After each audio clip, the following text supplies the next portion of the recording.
তো hello viewers, আজ আমরা চলে এসেছি বাবা সুখদেবের নতুন মন্দির এবং আশ্রম দেখতে।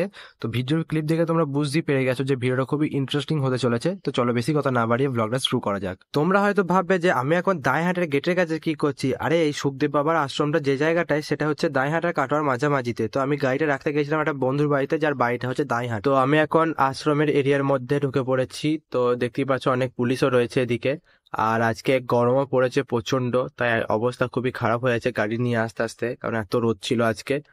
আর এইদিকে দেখতেই পাচ্ছ ডান ধারেতে মেলা বসেছে সারি সারি, আর রাস্তার মধ্যে মেলা আছে। তো এই যে আমরা চলে এসেছি মন্দিরের কাছে। তো চলো দেখা যাক। তো আশ্রমে ঢুকতেই ডান দিকে দেখলাম একটা ছোট ক্যাম্প করা হয়েছে, আর এখানে বিভিন্ন ধরনের সার্ভিস দেওয়া হচ্ছে। তো তোমরা একবার মন্দিরটা ভালো করে দেখে নাও, খুব সুন্দর তৈরি করা হয়েছে মন্দিরটাকে। আর এখানে ভক্তদের জন্য বেশ থাকার জন্য ভালো জায়গাও করে দেওয়া হয়েছে এই গরমের মধ্যে। তো এই যে এখানে দেখলাম এসি, দেখলাম এখানে রাধা কৃষ্ণের মূর্তিও রয়েছে, আর সাথে দেখলাম এখানে সুখদেব বাবাও রয়েছে। তো এখানে সবাই বাবাকে আবির দিচ্ছে। মা আর দিদুন এখন এসেছে বাবা সুখদেবের কাছে আবির দেওয়ার জন্য। তো এখানে আবির দিচ্ছে, আমি ভিডিও করছি, জানি না কেন এই লোকটা আমার দিকে খালি তাকাচ্ছিল, পায়ের দিকে মেনলি। তো আমার পায়ে জুতো ছিল না। এখন তোমরা দেখতেই পাচ্ছ সারি সারি ভাবে সবাই আসবে এবং ভোগের থালাগুলোকে নিয়ে যাবে যেখানে খাবারের ব্যবস্থা করা হয়েছে সাধারণ ভক্তদের জন্য। তো সেখানেই ভোগ নিয়ে যাওয়া হবে। তো এখন নতুন মন্দির উদ্বোধনের সময় হয়ে এসেছে। তো চলো আমরা দেখি, যদি কোনো সুযোগ হয় দেখবার মতো ভালো হবে।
নতুন মন্দির তো উদ্বোধন দেখা হয়ে গেল। তো চলো একটু চারিদিকটা দেখে আসা যাক যে কিরকম রয়েছে।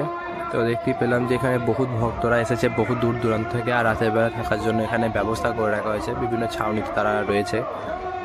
এখন খাবারের লাইনে দাঁড়িয়ে রয়েছি, আর প্রচণ্ড গরম যাচ্ছে, তাই অবস্থা হচ্ছে। তো চলো দেখা যাক যে খাবারে কী কী রয়েছে। তো ফাইনালি বসে পড়েছি এখন, এবার পাতা দিচ্ছে। তো খিচুড়ি আর পরমান্ন রাখা হয়েছিল, মানে পায়েস দেওয়া হয়েছিল।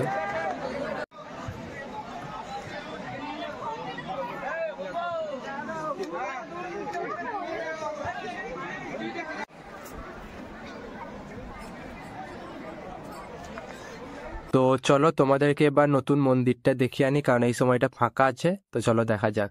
তো আমি যখন ওপরে যাচ্ছিলাম ভিডিও করতে করতে, তখনই আমাকে এনসিসির একটা ক্যাডেট এসে বললো যে ভিডিও করা যাবে না, কারণ ভিডিও করা বারণ রয়েছে, অ্যালাউ নেই। তো আমি ভিডিও করতে পারছিলাম না। তারপর যদিও মা লুকিয়ে কিছুটা ভিডিও করেছিল, তো তোমাদেরকে দেখানোর জন্য যে মন্দিরের ভেতরটা কীভাবে কারুকার্য করা হয়েছে।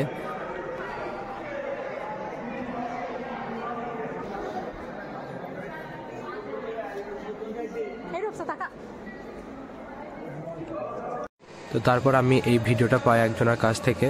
তো তোমরা ভালোভাবে দেখো যে মন্দিরের ভেতরটা কীরকম সুন্দরভাবে সাজানো রয়েছে বা তৈরি করা হয়েছে, আর সুখদেব বাবাকেও তোমরা দেখতে পাবে। তো দেখো তোমরা।